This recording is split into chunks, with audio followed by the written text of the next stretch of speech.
அன்பர்களே, எண்ணங்களை ஆராய்தல் என்றால் சாதாரணமாக எண்ணத்தை அப்படியே எடுத்துக்கொண்டு அது ஆராய்வது முடியாது.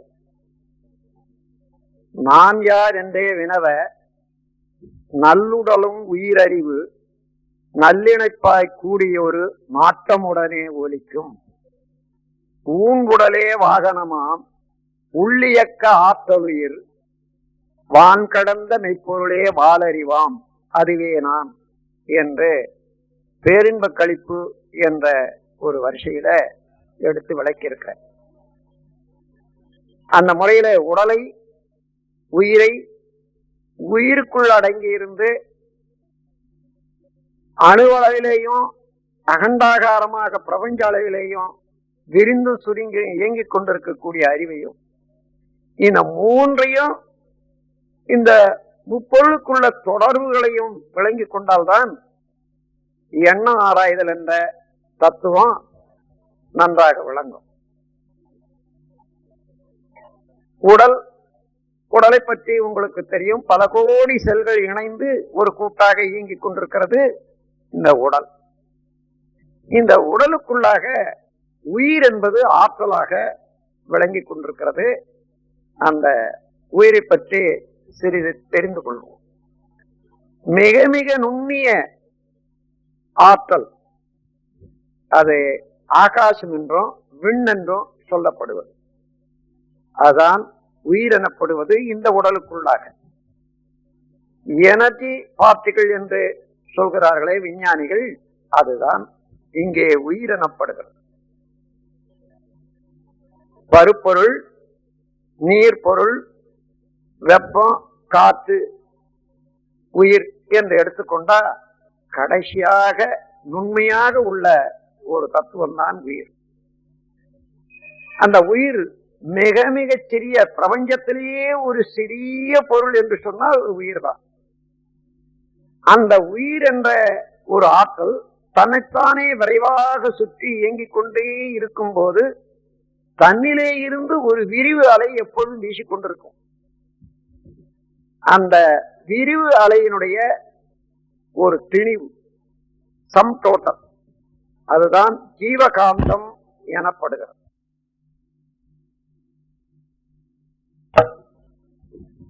எண்ணத்தை பற்றி ஆராய வேண்டுமானால் உடல், உயிர், ஜீவகாந்தம், அறிவு என்று நான்கை பற்றி தெரிந்து கொண்டு அவற்றின் இணைப்பால் தான் இந்த ஆராய்ச்சியை நடத்த வேண்டும். இந்த உடலிலே உயிர் இயங்கிக் கொண்டிருக்கிறது. இந்த உயிரும் உடலும் இயங்கும் போது அந்த உயிருக்குள்ளாக இருக்கக்கூடிய அறிவு மனமாக ப்ரொஜெக்ஷன், படர்க்கு நிலையை எழுதுகிறது. எதனால? அந்த உயிரிலே இருந்து சார்ஜ் செய்யப்படும் ஜீவகாந்த சக்தியின் மூலமாக. நம்ம உடல் முழுவதிலும் ஜீவகாந்த சக்தி நிறைவாக இருக்கிறது. ஜீவகாந்த சக்தியினுடைய குளம் அல்லது குட்டை என்று சொன்னா அது தவறல்ல. அதுதான் நம்முடைய உடல். கதும்பி கொண்டிருக்கிறது ஜீவகாந்த சக்தி. அந்த ஜீவகாந்த சக்தியின் மூலமாக உயிரிலே இருந்து படக்கு நிலையை உடல் முழுவதிலும் எங்கே எங்கே என்ன என்ன குறைபாடுகள், என்ன என்ன சிக்கல்கள் நடக்கின்றனவோ அவற்றையெல்லாம் உணர்ந்து கொள்ளக்கூடிய ஆற்றல் அறிவுக்கு உண்டு. அது மாத்திரமல்ல, 5 புலன்கள் மூலமாக வெளியே உள்ள பொருட்களிலே தொடர்பு கொண்டு அதே ஜீவகாந்த சக்தியை அழுத்தமாக, ஒளியாக, ஒலியாக, சுவையாக, மனமாக மாறி செயல்பட்டு உணர்ந்து கொள்வது என்பது அறிவினுடைய செயல். இந்த அறிவு புலன்கள் மூலமாக அல்லது உடலிலே உள்ள ஒரு நிகழ்ச்சிகளை இன்ப துன்பமாக உணர்ந்து கொள்வதும், பதிவு செய்வதும், பதிவுகளை பிரதிபலித்துக் கொள்வதும், அதிலேயே இன்ப துன்ப சூழலிலே சிக்கி தவித்துக் கொண்டிருப்பதும் மனம் என்று சொல்லுவோம். இப்ப உடல்ல உள்ள அணுக்கள் எல்லாம் அடுக்கப்பட்டு சீராக அடுக்கப்பட்ட அணு அடுக்கல்லவா உடல். ஏதோ ஒரு காரணத்தினால அந்த அணு அடுக்கு சீர்குலையதாக வச்சுக்கொள்வோம். அது நம்முடைய தவறுனாலே சீர்குலையலாம், வெளிப்புற மோதுதல்னாலையும் சீர்குலையலாம். நம்முடைய தவறு என்ன என்றால், உணவு, உழைப்பு, உறக்கம், உடல் உறவு, எண்ணம், இந்த 5 அலட்சியம் செய்யப்பட்டாலும், மிகையாக அனுபவித்தாலும், முரண்பாடாக அனுபவித்தாலும், இந்த உடல்ல உறுப்புகள்லையோ அல்லது கருவிகள்லையோ உள்ள செல்கள் எல்லாம் முறை மாறி அடுக்கு சீர்குலையும். அப்படி சீர்குலைகிற போது ஜீவகாந்த சக்தியினுடைய ஓட்டம் தடைப்பட்டு, அந்த தடைப்பட்ட இடத்துல அதிகமாக அது மின்சக்தியாக மாற்றம் பெறும்போது அது ஷார்ட் சர்க்யூட், மின் குறுக்கு என்று சொல்றோம். அதுதான் துன்பம் என்ற உணர்வு. வலி என்றும் துன்பம் என்றும் நாம் உடல்ல உணர்வுமையானால் அது நம்முடைய ஜீவகாந்த சக்தி ஒரு குறிப்பிட்ட இடத்துல அணு அடுக்கு சீர்குலைந்த இடத்துல தேக்கமுற்று அங்கேயே அளவுக்கு மீறி மின்சக்தியாக மாறும் போது மின் குறுக்காகி சிதறல், ஷார்ட் சர்க்யூட், அதுதான் பெயின். இது வெளியே இருந்து வரக்கூடிய மோதுதல்களால, அதாவது ஒரு ஆக்சிடென்ட், மழை, வெயில், காற்று, மின்னல், எரிமலை முதலிய இயற்கை சீற்றங்களை வைத்துக் கொள்ளுங்க. அவைகளாலும் நம்முடைய உடலிலே இருந்து அணு அடுக்குகள் சீர்குலையும், ஜீவகாந்த சக்தியும் செலவாகி வறண்டு போகும். அதனாலேயும் உடல்ல துன்பங்கள் உண்டாகலாம். எந்த முறையிலே ஆனாலும் அணு அடுக்கு சீர்குலைந்து ஒரு உறுப்புல ஒரு துன்பம் ஏற்படுகிறது என்று வைத்துக் கொள்ளுங்கள். உடனே அழிவுக்கு அது பொருந்தா நிலை. அந்த பொருந்தா நிலையிலிருந்து தன்னை விடுவித்துக் கொள்ள வேண்டாம், அது பொருந்து நிலைக்கு கொண்டு வர வேண்டும். அதற்காக அதே அறிவு துன்பத்தை உணரக்கூடிய போது அது மனம் என்ற நிலையில 1வது படி. அறிவு என்பது மனமாக செயல்படுவதற்கு துன்பம் என்ற உணர்ச்சி தான். அந்த உணர்ச்சி தான் முதல் படி, ஃபர்ஸ்ட் எக்ஸ்டென்ஷன் ஆஃப் கான்சியஸ்னஸ். அதுதான் மனம். அங்கே உணர்தல், இன்ப துன்ப உணர்வு. அப்போ துன்ப உணர்வு வந்தது, என்ன செய்யறோம்? அதை போக்கிக் கொள்ள வேண்டும் என்ற போது ஏதோ ஒன்று தேவைப்படுகிறது. ஒரு பொருளை கொண்டு, ஒருவர் உதவியை கொண்டு, தன்னுடைய செயலை கொண்டு, அந்த சூழ்நிலை மாற்றத்தை கொண்டு, இவ்வாறுதான் ஏதேனும் ஒன்றின் மூலமாக அந்த துன்பத்தை தீர்த்துக் கொள்ள வேண்டும் அல்லவா? அப்படி துன்ப உணர்ச்சியில இருந்து அதை தீர்த்துக் கொள்ள வேண்டும் என்பதற்கு ஒரு பொருள் நாட்டம் உண்டாகிறதே, இதுதான் தேவை. அப்போ தேவை என்பது 2வது கட்டமாக விரியக்கூடிய பிரிவு அறிவுக்கு. அந்த தேவை என்பது எழுந்தவுடனே முயற்சி, அதை அடைய வேண்டுமே.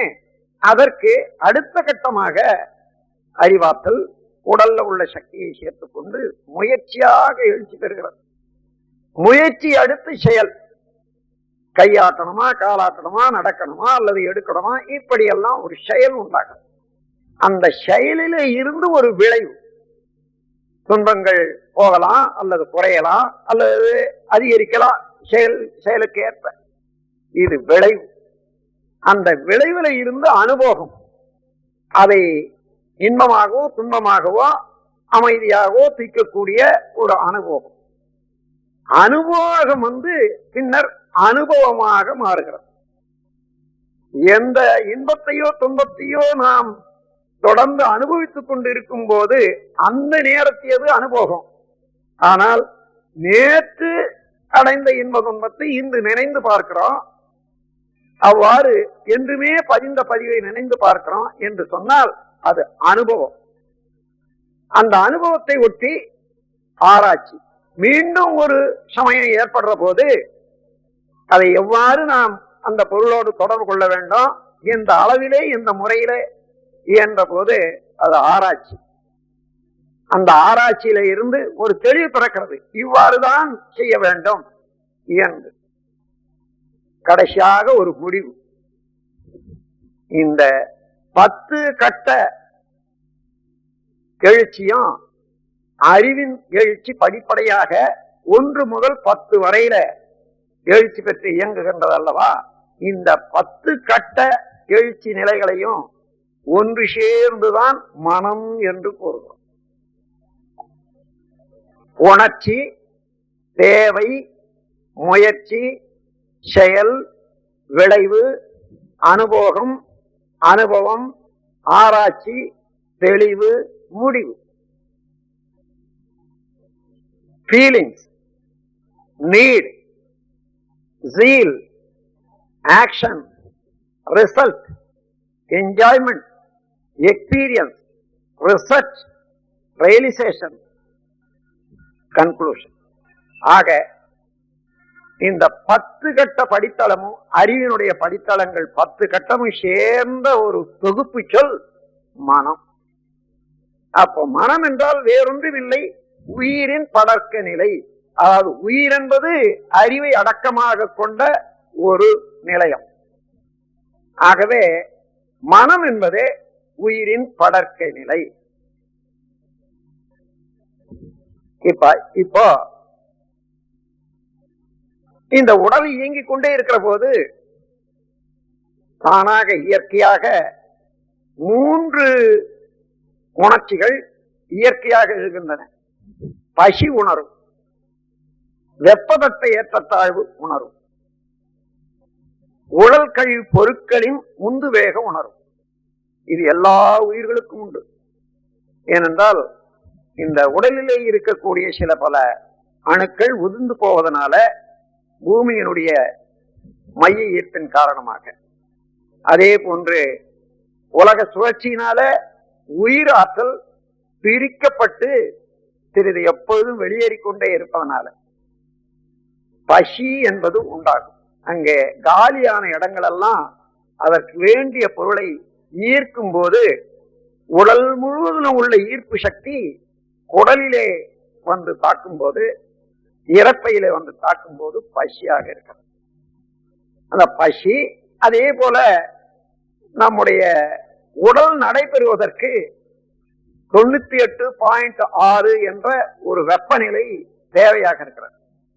அந்த வெப்பநிலை காற்று, வெயில், மழை, பனி இவைகளால அடிக்கடி ஏற்றத்தாழ்வு அடையும். அதனால வெப்பநிலை மிகவும் குறைந்தாலும் மிகவும் கூடினாலும் நம்ம உடல்ல அதனால சில பல அணு அடுக்குகள் சீர்குலைய நோய்வாய்ப்பட வாய்ப்புண்டு. அதற்காக அதிகமான ஏற்றத்தாழ்வு இல்லாமல் பார்த்துக் கொள்வதற்கு துணி, உடை வேண்டாம், உறைவிடம் வேண்டும். கடைசியாக கழிவுப் பொருட்கள் உந்து வேகம். இந்த உடல்ல உள்ள உள்புறமாய் இருந்த கழிவு வெளிப்புறமாய் இருக்கிறதெல்லாம் ஓடி போகுது, அப்படியே உதிர்ந்து போகுது.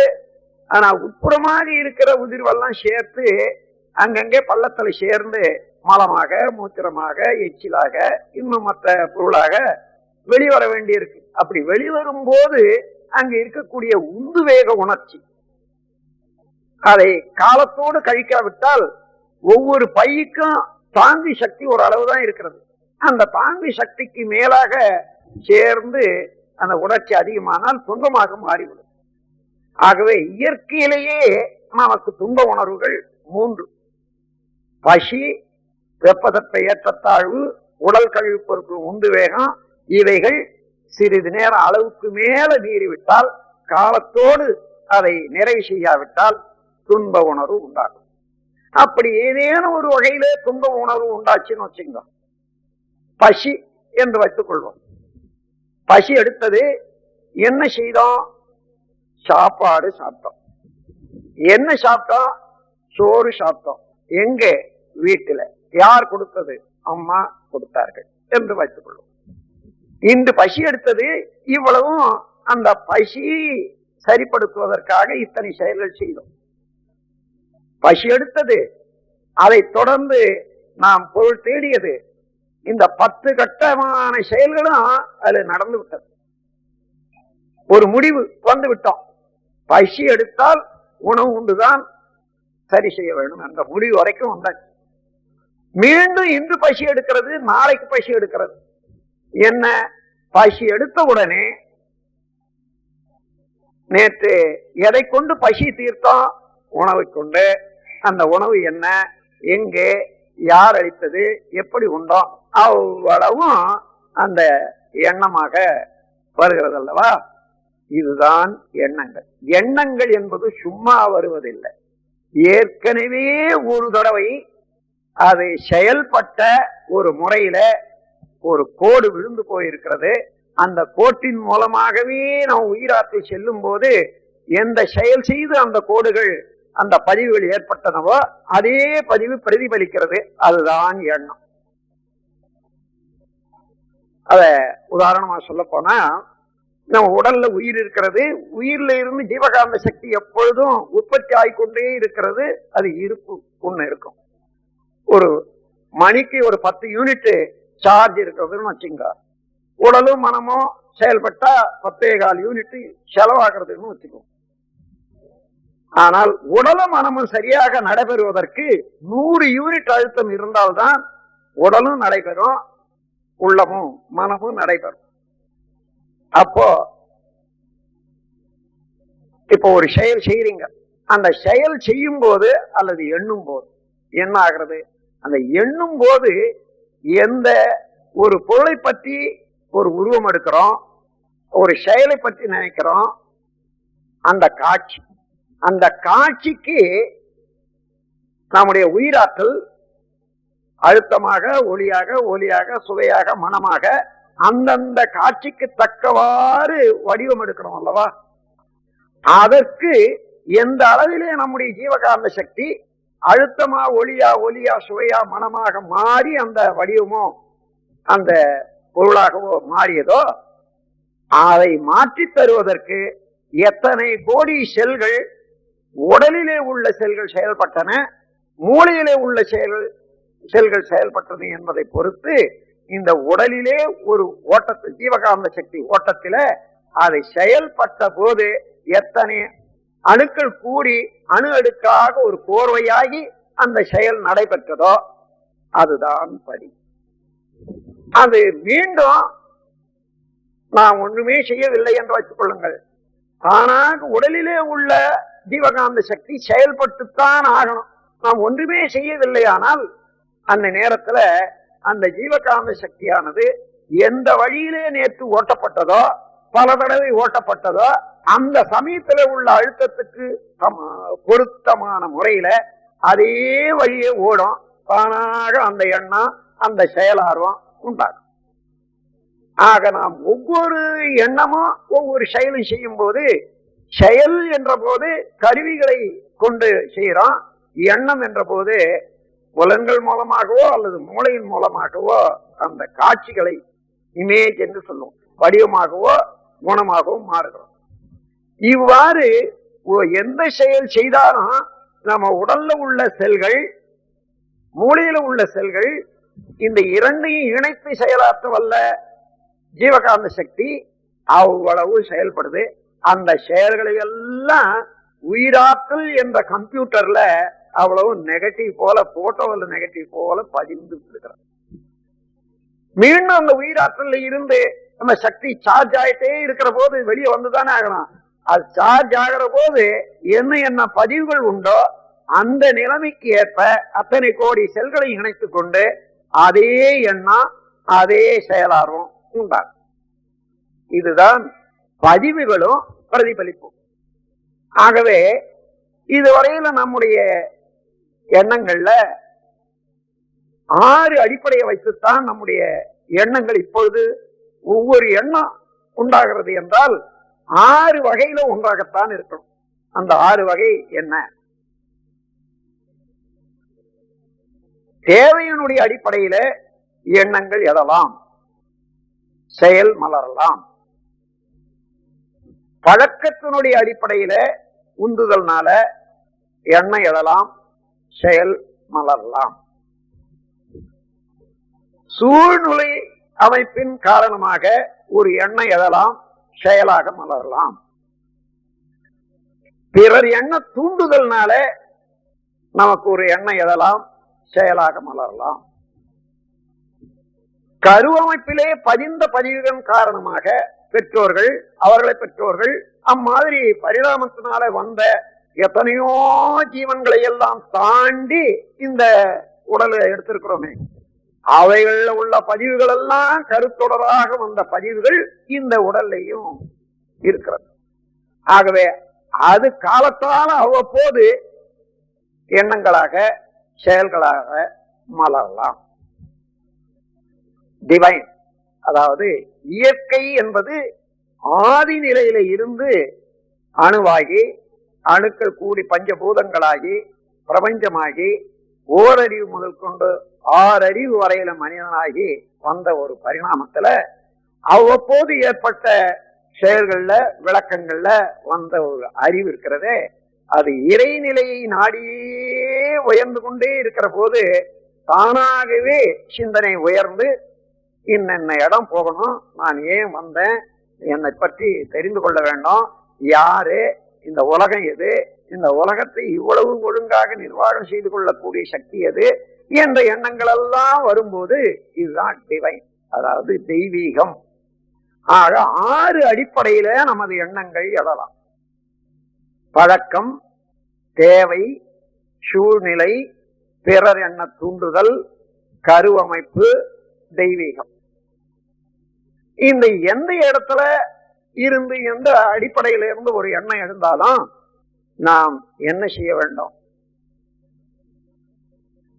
நம்ம பதிவாகி எழுச்சி பெற்று பிரதிபலிக்கக்கூடிய எண்ணங்கள்லயோ அல்லது எழுச்சி பெறக்கூடிய செயலார்வத்திலேயோ நல்ல பதிவுகளும் இருக்கலாம், தீய பதிவுகளும் இருக்கலாம்.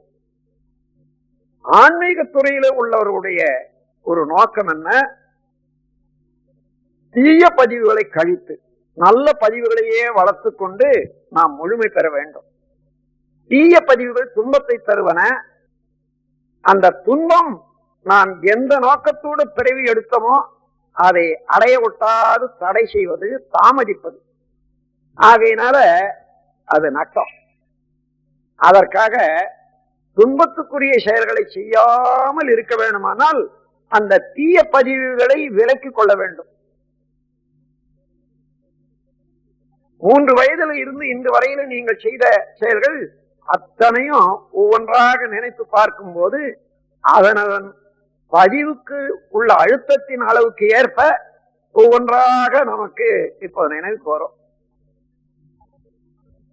இது இந்த பிறவியில நாம் செய்த வினை பதிவுகள். இதை முன்னோர்கள் பிராரப்த கர்மம் என்று சொன்னார்கள். நாம் பிறந்த போதே ஒரு இருப்பு நம்மண்ட இருந்தது. அந்த வினைப்பதிவுகள் என்னன்னா கருவமைப்பு என்று, சஞ்சித கர்மம் என்று சொல்வார்கள். கருவமைப்பு பதிவு பெற்றோர்கள் மூலமாக அவர்கள் உயிராற்றல் ஒன்று கூடிய காலத்தில அவர்கள இருந்த இருப்பு அப்படியே டிரான்ஸ்பர் ஆனது. அப்படியே நமக்கு ஜெராக்ஸ் காப்பி மாதிரி அப்படியே எடுத்து வந்தது. அது பெற்றோர்களுடைய செயல்கள், எண்ணங்கள், கருத்துகள் மாத்திரம் அல்ல, அவர்கள் பெற்றோர்களிடமிருந்து பெற்றவை, இன்னும் அவர்கள் பெற்றோரிடமிருந்து பெற்றவை என்ற முறையில தொடர்ந்து கருத்தொடராக பின்னோக்கி ஆராய்ந்து கொண்டே போவோமே. ஆனால் முதல் ஒரு மனிதன் உலகிலே தோன்றினானே, அன்று அவன் முதல் கொண்டு அதற்கு பின்னர் நான் என்ற முறையில எத்தனை கோடி பிறவிகள் வந்திருக்குமோ அந்த பிறவி தொடராக செய்த வினைகள், எண்ணங்கள் கொண்ட காட்சிகள் எல்லாமே பதிவாகி அந்த தொடரைத்தான் சஞ்சித கர்மம் என்று சொல்வார்கள். ஆக ஒவ்வொருவரும் சஞ்சித கர்மம், பிராரப்த கர்மம் என்ற 2 வித வினை தொடர்களின் தொகுப்பு தான் ஒரு மனிதனுடைய மனம், ஒரு மனிதனுடைய குணம், மனிதனுடைய தன்மை. ஆகவே இந்த மனிதனுடைய மனம் 4 வகையில இயங்க கூடியது, ஆற்றல் உடையது. துன்பத்திலே இயங்கலாம், இன்பத்திலே இயங்கலாம், அமைதியிலே இயங்கலாம், பேரின்பத்திலே இயங்கலாம். உணர்ச்சி வயப்பட்டு உடல்ல உள்ள ஜீவகாந்த சக்தி அணு அடுக்கு சீர்குலைந்து அந்த இடத்துல தாக்குதல் ஏற்படுற போது துன்பமாக அந்த அலையில பேரலை, உணர்ச்சி அக்ரவேஷன் என்று சொல்றது, இது துன்ப அலை. அதற்கு மேலாக சர்ப்ளஸ், நம்ம உடல்ல தேவைக்கு மேலாக கொஞ்சம் மிகுதியாக இருக்கிறது ஜீவகாந்த சக்தி. அது புலன்கள் மூலமாகவோ எண்ணத்தின் மூலமாகவோ ஒரு அளவோட வெளியாகி நமக்கு ஒரு இனிமையான உணர்வாக இருக்கிறது என்று வைத்துக் கொள்ளுங்கள். அதுதான் இன்பம். இன்பமோ உடல்ல உள்ள சக்தி கழிவுதான். ஆனால் மிச்சம் உள்ள சக்தி புலன்கள் பொருந்த அளவுக்கு கழியும் போது அது இன்பம். பற்றாக்குறையாக இருக்கும் போதும் புலன்கள் தாங்க முடியாத அளவுக்கு நம்முடைய சக்தி செலவாகும் போதும் அதுதான் துன்பம். இந்த இன்பமோ துன்பமோ அல்லாது உடல் நலமாக நல்ல முறையிலே இருக்கிற போது அது அமைதி என்று பெயர். இந்த அமைதி நிலையில தான் அறிவு உயர்வதற்கு வாய்ப்பு உண்டு, சிந்தனை பெறுவதற்கு வாய்ப்பு உண்டு. அந்த அமைதியைத்தான் பயன்படுத்திக் கொள்ள வேண்டும். நம்மை பற்றி ஆராய, தெளிவு பெற, அந்த தெளிவை நிலைநிறுத்திக் கொள்ள அமைதி நிலைதான் மிகவும் அவசியமானது, மதிப்புடையது. அந்த அமைதியிலே இருந்து சிந்தனையை நல்ல முறையிலே திருப்பி இயற்கையோடு ஒன்றுபட்டு இயற்கையினுடைய காட்சிகள், அதனுடைய வியப்புக்குரிய செயல்கள், ரகசியங்கள், அவைகளெல்லாம் உணரும் போதும் அந்த இயற்கையோடு அறிவு உரசி உறவு கொண்டு பெறக்கூடிய இன்ப துன்பங்களுக்கு உரிய காரணத்தை, அறிவின் பெருமையை உணரும் போது அறிவு உரசி உறவு கொண்டு பெறக்கூடிய இன்ப துன்பங்களுக்கு உரிய காரணத்தை அறிவின் பெருமையை உணரும் போதும், இயற்கையை உணரும் போதும், அறிவினுடைய பெருமையை உணரும் போதும் அந்த இடத்துல இருக்கக்கூடிய ஒரு மகிழ்ச்சி, மன நிறைவுதான் பேரின்பம் என்று சொல்லும். சிற்றின்பம் என்றால் தொடர்ந்து அவை அனுபவித்துக் கொண்டே இருக்கிற போது துன்பமாக மாறிவிடாது, சிறிது நேரம். ஆனால் பேரின்பம் என்றால் அறிவை பற்றி விளக்கமோ, இயற்கை பற்றி ரகசியங்கள் பற்றி விளக்கமோ, அல்லது அகண்டாகாரமாக உள்ள இயற்கையை முழுமையாக தன்னுடைய மனத்தின் கண்ணை நிறுத்தி மனதை அதோடு லயப்படுத்தி அந்த பேரின்பத்திலேயே அந்த பேராதார நிலையோடு கழிப்புட்டு இருக்கும் போது ஏற்படுவது பேரின்பம். இந்த 4 நிலையிலையும் நமது அறிவு இருந்து இயங்க வல்லமையுடையது, ஆற்றலுடையது. இங்கே என்ன வேண்டும்? நமக்கு துன்பம் வேண்டியதில்லை, இன்பம் வேண்டும், அமைதி வேண்டும், பேரின்பம் வேண்டும். அப்போ இன்பம் வேண்டுமானால் இன்பத்தை அளவோடு முறையோடு கட்டி காக்கும் வரையில்தான் இன்பம் இன்பமாகவே இருக்கும்.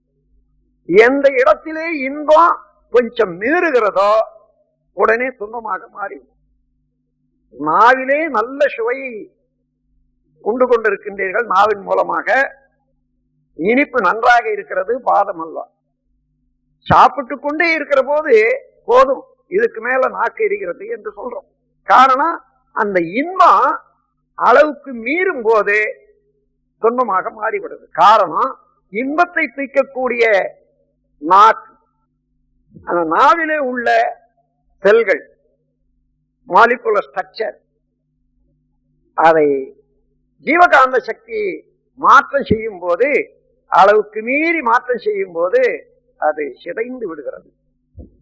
அந்த சிதைவு, அணு அடுக்கு சீர்குலைவு துன்பமாக உணரப்படுகிறது.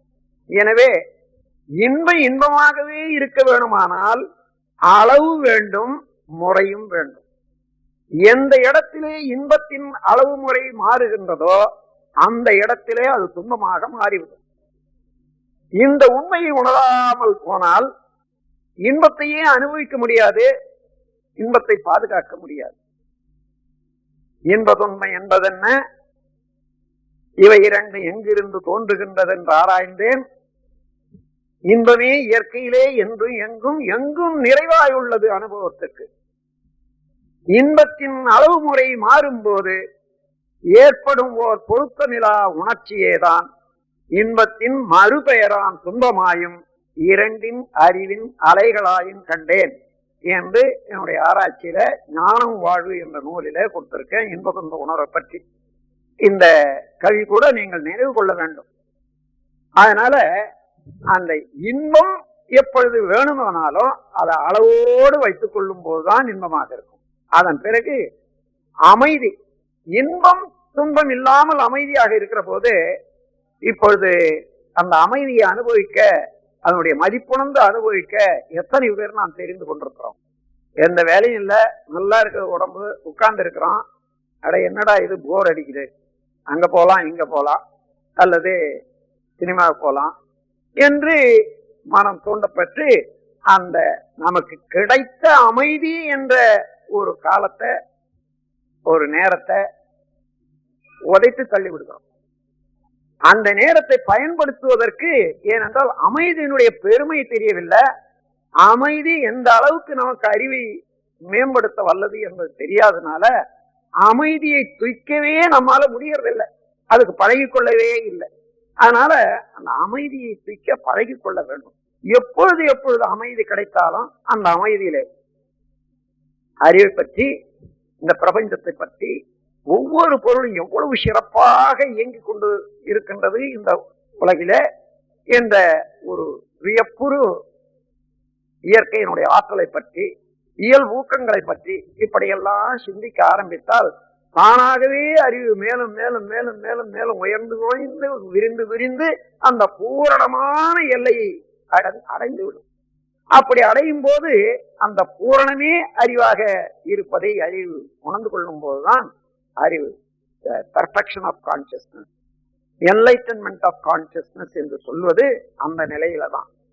அது வரையில நீங்கள் எவ்வளவுதான் எந்த இன்பத்தை அனுபவித்தாலும் அந்த இன்பத்திலே மனம் நிறைவு பெறாது. ஏனென்றால் அறிவிலே இருந்து எழுந்திருக்கக்கூடிய ஒரு வேகமானது, விரைவானது, ஆற்றலானது, அது தன்னை நோக்கி தன்னை அறிய வேண்டும், முழுமை பெற வேண்டும் என்ற வேகம்தான் அங்கே உள்ளது. அத்தகைய ஒரு பேராற்றல் உள்ள அறிவை ஒரு சிறு பொருளிலே ஒரு மாலை வேண்டும் என்று நினைந்து மாலையை போட்டுக்கொண்டு இன்பமாக இருக்கிறது, ஆமா இன்னொரு மாலை வேண்டும், இன்னொன்று வேண்டும்.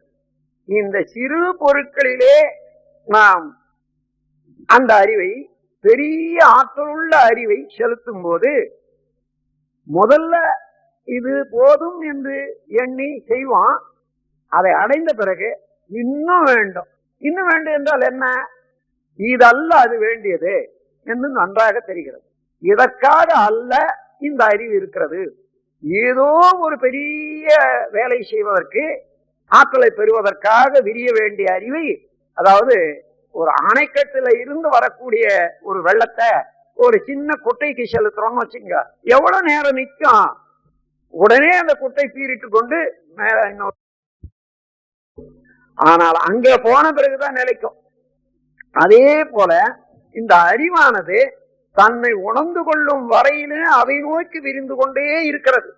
ஆகவே அந்த அறிவுக்கு உரிய ஒரு வேகம், அதுக்கு உரிய இடம், அதுக்குரிய செயல், அதுக்கு பொருத்தமான செயல்கள், இணைப்பு, இவை கொடுக்க வேண்டும். அப்படி கொடுப்பதற்கு முறையறிந்த பெரியவர்கள், ஞானிகள் அல்லது இறைநிலை உணர்ந்தவர்கள் அவர்கள் காட்டி கொடுக்க வேண்டும். ஏன்னா இன்னொன்னு ஓடாத நேரா போகணும்னு சொன்னா தண்டவாளத்து மேல விட்டாதான் ரயில் சரியா போகும். அதே போல முன்ன பின்ன உணர்ந்து தெளிந்து பழகிய ஒரு அனுபவசாலிகளுடைய அறிவை ஒட்டி நம்முடைய பயணத்தை, அறிவு பயணத்தை எடுத்தோம்னா திசை மாறாத ஓடும். அந்த முறையில தான் ஒரு குருவனுடைய உயிர் சக்தி அல்லது அறிவு 3 வகையில பாய்ச்சப்படுவதுதான் குரு கடாட்சம் அல்லது உபதேசம் என்று சொல்றோம்.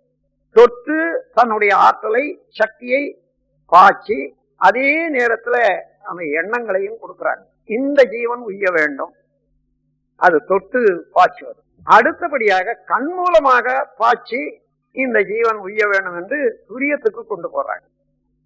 அதற்கு மேலாக எண்ணத்தின் மூலமாகவே விரிய விரிய வைத்து எல்லாம் வல்ல இறைநிலையோடு இணைத்து விடுவது ஞான தீட்சை என்பது. தொட்டு கொடுப்பது பரிச தீட்சை, கண்ணினாலே பார்த்து கொடுப்பது சற்று தீட்சை, அது எண்ணத்தின் மூலமாகவே உய்வு அளிப்பது ஞான தீட்சை என்று.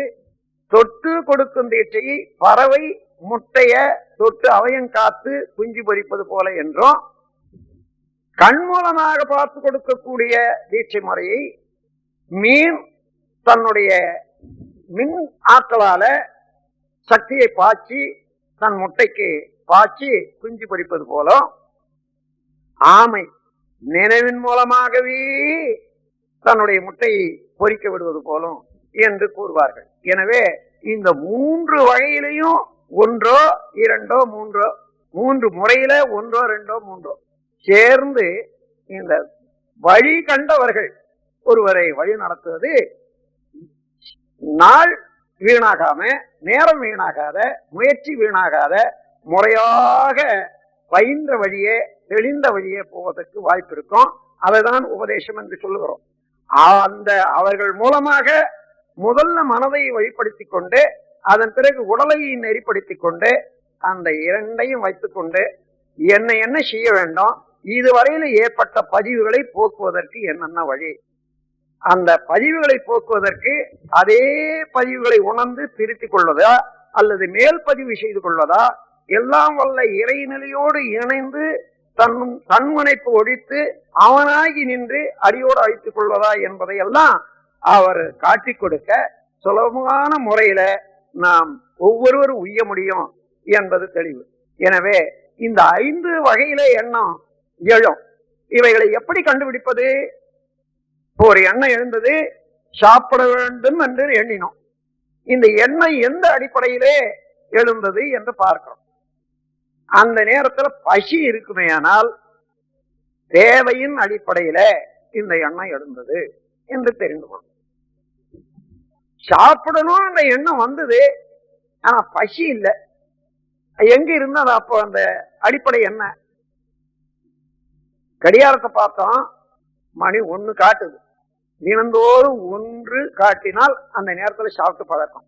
அதனால மணியை பார்த்தோம், கடிகாரத்துல 1, ஆனா சாப்பிடணும் நினைக்கிறோம். இப்போ இது தேவையினுடைய அடிப்படை இல்ல, பழக்கத்தினுடைய அடிப்படை. ரோட்ல கார்ல போயிட்டு இருக்கோம் அல்லது எங்கேயாயிலும் பயணம் செய்யறோம், ஒரு ஹோட்டலை பாக்குறோம், சாப்பிடணும் ஏதாயிலும் நினைக்கிறோம், என்ன போய் சாப்பிட்டு பழக்கம். இது பழக்கத்தினுடைய அடிப்படை தான்.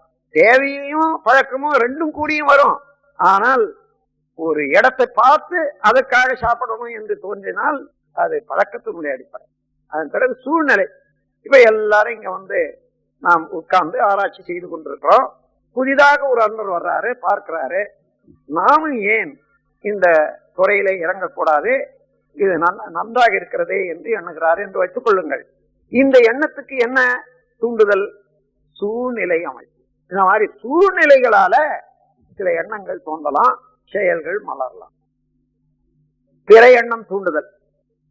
பிறருடைய எண்ணம் தூண்டி நான் செய்ய காரியம்னா நம்ம அடிமையாக்கி காலத்தையெல்லாம் வீணாக்குறது, அதிகமாக நாம வாழ்வை வீணாக்குறது பிறர் எண்ணம் தூண்டுதல் தான். நமக்காக மட்டும் நாம் வாழ்ந்தோமானா ஒவ்வொருவரும் 1000 பேருக்கு நன்மை செய்யக்கூடிய அளவுக்கு இருப்பு இருக்கும், சக்தி, பொருள். ஆனா நாம் வந்து பிறரை பார்த்து பிற சொல்ல கேட்டு அவர்களுடைய எண்ணத்துக்கு பலியாகி நாம் செய்யக்கூடிய காரியங்கள் நமக்கு தாங்க முடியாத பளு. இப்போ உதாரணமா இன்று உலகில பொடி, பீடி, சுருட்டு, சிகரெட்டு, கல்குடி இது வரைக்கும் எடுத்துக்கொள்ளுங்க. இது எல்லாம் சேர்த்து பார்த்தா இந்த உலகத்தை யுத்தத்துக்கு தயார் பண்ணிட்டு இருக்காங்களே, அதற்காக ஆகக்கூடிய செலவு அதிகம்னு தெரியும் நமக்கு. அதை விட இந்த செலவு அதிகமா இருக்கும். அந்த யுத்தத்துக்காக எந்த அளவுல தீமை மனிதனுக்கு உண்டாகுமோ அதை விட இந்த தீமைகளை எல்லாம் அது தினந்தோறும் நம்ம யுத்த ஆயத்தமா நம்ம உடல்ல செய்து கொண்டே இருக்கோம். இவெல்லாம் எப்படி வந்ததுன்னு பாக்குறோம். யாராயும் இந்த உலகத்துல பீடி தேவை, சிகரெட்டு தேவை, பொடி தேவை, புகையில தேவை என்னதுக்காக, அல்லது குடி தேவைன்னு ஆரம்பிச்சவங்க யாராயும் இருக்காங்கன்னு பாத்தீங்கன்னா அது ரொம்ப அறிவு. எல்லாம் ஒரு நண்பர் என்ற முறையில தர்ம உபதேசம் தான் முதல் ஆரம்பம். பொதுவாக தன் பணம் போட்டு முதல் சிகரெட்டு வாங்கின உலகத்துல ஒரு மனிதன் இருப்பானையானால் அது அறிவுதான். அது பிறர் கொடுத்து வாங்கி அது பழகிட்ட பிறகு அப்புறம் தானும் வாங்கிறது, பிறருக்கு அளிப்பது என்ற இதுல வளர்ந்தது. அப்படிதான் இத்தனை இவைகளெல்லாம் பிறர் எண்ண தூண்டுதல். அந்த தூண்டுதலுக்கு ஏற்ப செயல் புரிந்த பிறகு அந்த செயலும் தேவையாகிறது. ஒரு செயல் செய்து விட்டோமானால் அந்த செயலுக்கு எத்தனை கோடி செல்கள் இணைந்து அந்த செயலை நடத்தி வைக்கின்றனவோ, எந்த பொருளை நாம் உண்டு பழகி கொள்றோமோ அந்த பொருளை நம்ம உடல்ல சேர்க்கறதுக்கு எத்தனை கோடி செல்கள் இயங்குகின்றனவோ, அது மீண்டும் கொஞ்சம் கொஞ்சமாக அது பழக்கம் ஆயிடுதுன்னா அதே நேரத்தில் அதை வாங்கி அதை ஜீரணம் செய்வதற்கு தயாராக இருக்கும். அந்த ரெடினஸ் ஆஃப் த செல்ஸ், அந்த செல்களுடைய ஒரு தயாரிப்பு நிலையை எண்ணத்துக்கு ஊக்கமளித்து எனக்கு அது வேண்டும், அது வேணும், அது வேணும் என்ற எண்ணமே இருக்கும்.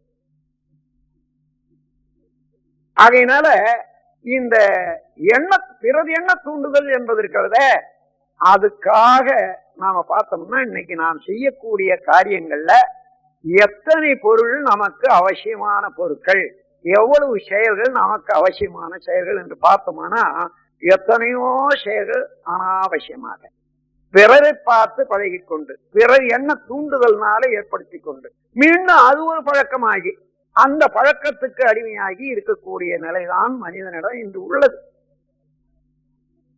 தேவையற்ற பொருட்கள் தம்மை தேவையாக்கி தேவை பெருகி துன்பம் மலிய கண்டோம், தேவைக்கு மேல் அதிகமாக துய்த்த தீங்கு பஞ்சபாதகங்கள் ஏழ்மை வியாதி என்று உலக சமாதானம் என்ற நூல்ல இந்த 2 கவிகளை விளக்கியிருக்கேன். எனவே அந்த முறையில பிறர் எண்ண தூண்டுதல் எப்படி உண்டாகுது என்று பார்ப்போம்.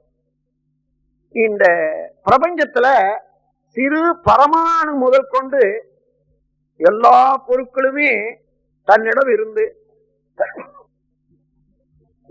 அலை வீசிக்கொண்டே இருக்கும். ஏனென்றால் எந்த பொருளினுடைய தோற்றமோ அல்லது இணைப்போ, பரமாணுக்களுடைய இணைப்பு என்றது எனர்ஜி பார்ட்டிகள் என்று சொல்லக்கூடிய அந்த சக்தி துகள், அதனுடைய இணைப்பு என்பது தெரியும்.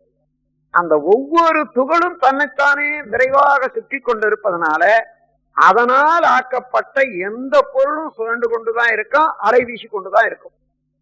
அது கலெக்டிவ் அலையாக இருக்கும்.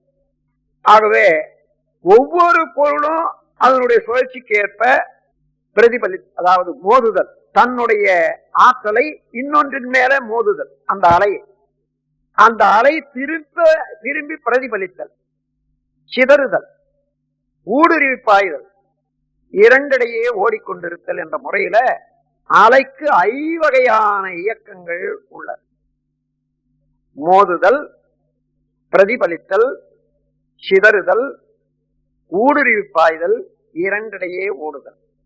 Clash, reflection, refraction, penetration, interaction. இந்த 5 வகை இயக்கமும் அலைக்கு உண்டு. அப்போ ஒவ்வொரு பொருள் அணு முதல் கொண்டு அண்டையீராக உள்ள எல்லா பொருட்களில் இருந்தும் அலை எப்பொழுதுமே அதனுடைய அலைகள் வீசிக்கொண்டுதான். அந்த அலையில அந்த பொருளுடைய தன்மையாவும் சூட்சமாக கலந்திருக்கும். அந்த பொருளுடைய தன்மையாகும் அந்த அலை எந்த பொருள் மீது படுகிறதோ, எங்கிருந்து இந்த அலை வீசுகிறதோ அந்த பொருளின் தன்மையாகவும், எந்த பொருள் மீது அந்த அலை படுகிறதோ அதனிடத்துல இருந்து தூண்டிவிடும் என்பது இயற்கையினுடைய நியதி.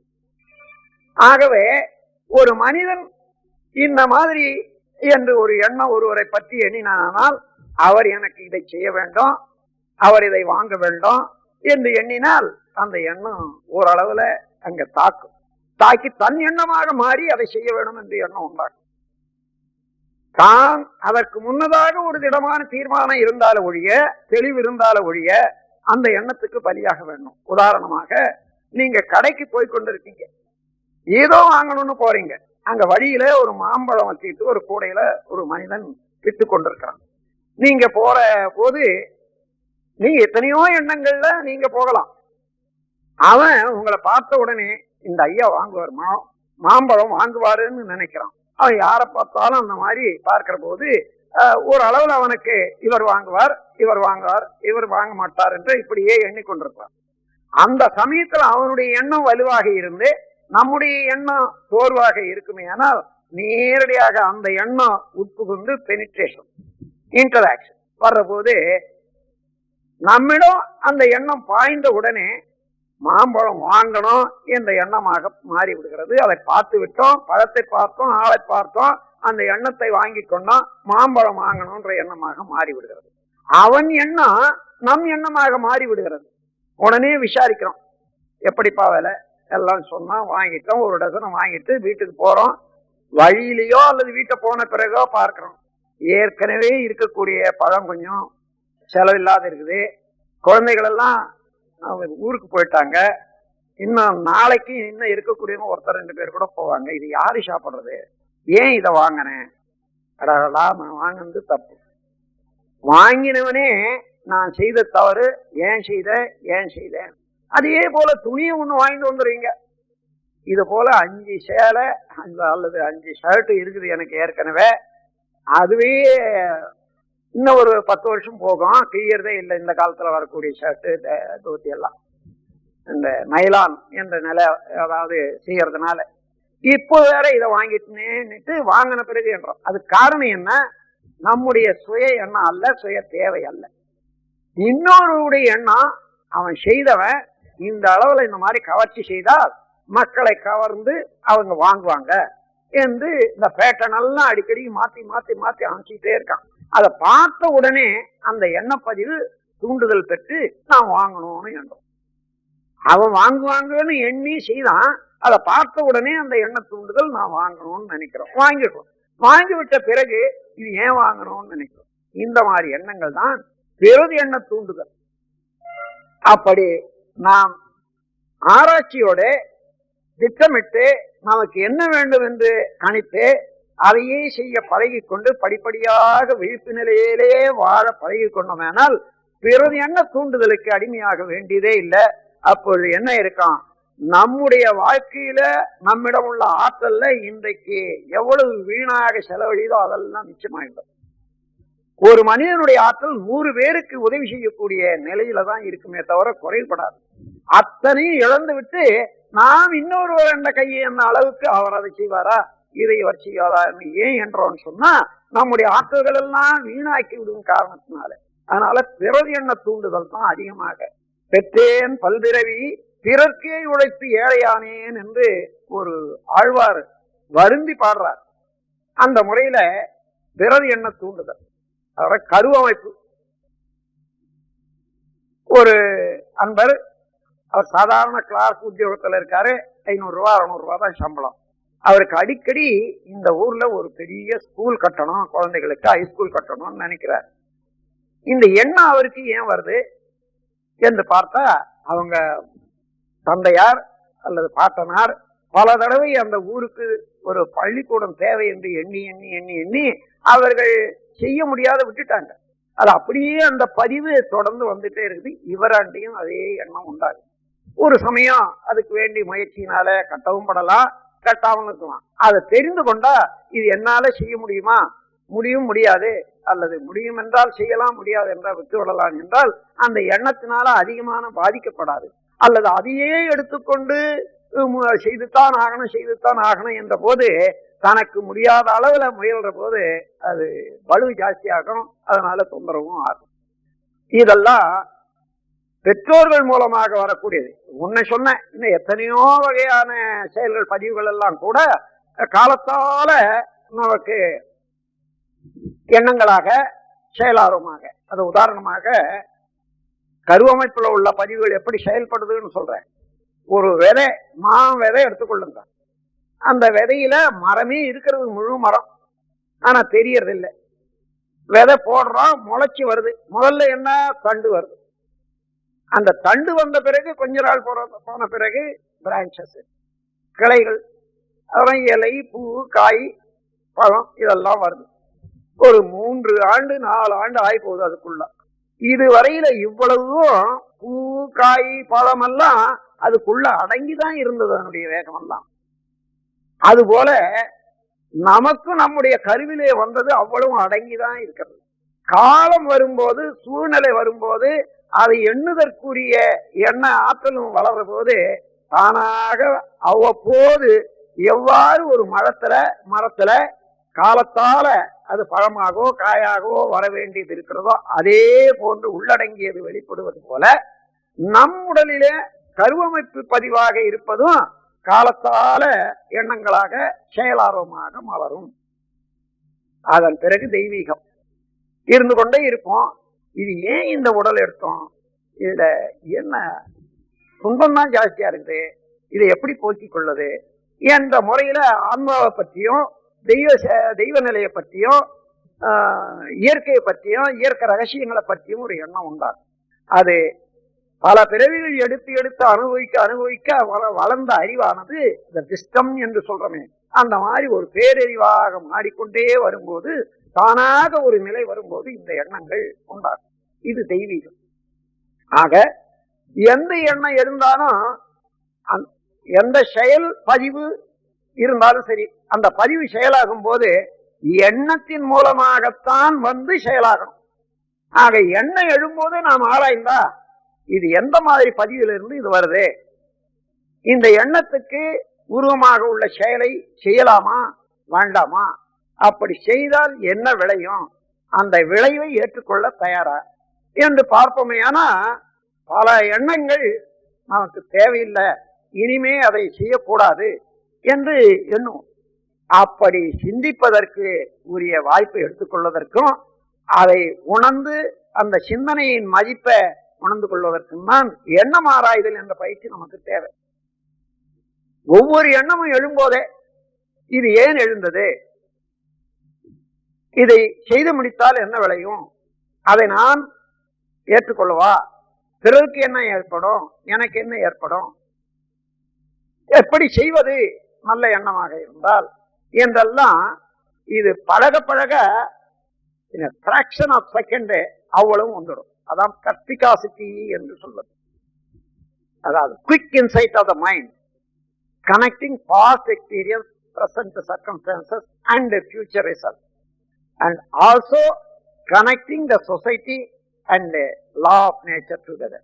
இந்த total perspective visionல ஒரு காரியத்தை ஒரு fraction of secondல தீர்மானம் செய்யக்கூடிய ஒரு அறிவு, நுண்ணறிவு இருக்கிறது. அதற்கு பர்ஸ்பிகாசிட்டி என்று ஆங்கிலத்தில் சொல்றாங்க. தமிழ்ல நுண்மான் நுழை புலன் என்று பெயர். நுண்ணிய மாண்புல, நுழை என்றால் பெனிட்ரேட்டிவ் என்று ஆங்கிலத்தில் சொல்றமே, ஊடுருவி அறியத்தக்க அறிவு, நுண்மான் நுழை புலன். அந்த மாதிரியான அறிவு வந்துவிடும். சில நாட்கள் எண்ணம் எழும்போதே, ஒரு ஆசை எழும்போதே, ஒரு செயலாரம் வரும்போது இது எங்க இருந்து வருகிறது என்று நோக்கி பார்த்தா போதும், அப்படியே அந்த பாக்கெட் முழுவதிலும் தெரிய ஆரம்பிக்கும். அப்போ இது எண்ணம் செயல்படுத்தலாம் கூடாது, அப்படி கூடும் என்றால் எந்த முறையில அந்த அளவில். அப்படி செய்யும் போது இந்த எண்ணத்தை நாம் முறைப்படுத்திக் கொள்வோமே ஆனால் செயல்கள் எல்லாம் சீர்திருந்திவிடும். செயல்களும் எண்ணங்களும் சீர்திருவும் போது மன தூய்மை, வினை தூய்மை இரண்டுமே கிட்டிவிடும். அதனால மனிதன் மனிதனாக வாழ முடியும், தெய்வமாக மாற முடியும், மனித பிறவியினுடைய நோக்கமும் வெற்றி பெறும். அதற்காகவே இந்த எண்ணம் ஆராய்தல் என்பதை முதல் பாடமாக நமது அகத்தாய்வு பயிற்சியில வச்சிருக்கோம். இது முறையாக பயின்று ஒரு வாரம் இத பயிற்சி செய்தீங்கன்னா எந்த எண்ணமும் வடிகட்டாத போகாது. அந்த அளவுல வந்துடுற போது எந்த எண்ணமும் தானாக செயலாகுது என்பதற்கு இல்லை. நாம் உணர்ந்து திரும்பி அதை திட்டமிட்டு முறைப்படுத்தின பிறகு செயலாகும். இந்த முறையில நீங்கள் வாழ்க்கையில வெற்றி காண்பதற்கு எண்ண ஆராய்தல் என்ற தத்துவம் மிக்க உதவியாக இருக்கும் என்று எடுத்துக்காட்டி இன்று முதல் கொண்டு இந்த பயிற்சியை முறையாக செய்து எப்பொழுதுமே ஆயுள் முழுவதும் எந்த எண்ணமும் உங்களுடைய ஆராய்ச்சிக்கு இல்லாத நழுவி போகாத ஒரு பழக்கத்துக்கு கொண்டு வந்துருங்க. அப்படி கொண்டு வந்து விட்டோமானால் நாம் நாமாக வாழலாம், நலமாக வாழலாம், வளமாக வாழலாம், வாழ்வாங்கு வாழலாம், வாழ உள்ளோர்களையும் வாழ வைக்கலாம். அதன் மூலமாக நாமும் சமுதாயமும் உலகமும் அமைதி பெற முடியும் என்று கூறி இந்த உரையை முடிக்கிறேன். வாழ்க வளமுடன், வாழ்க வளமுடன், வாழ்க வளம்.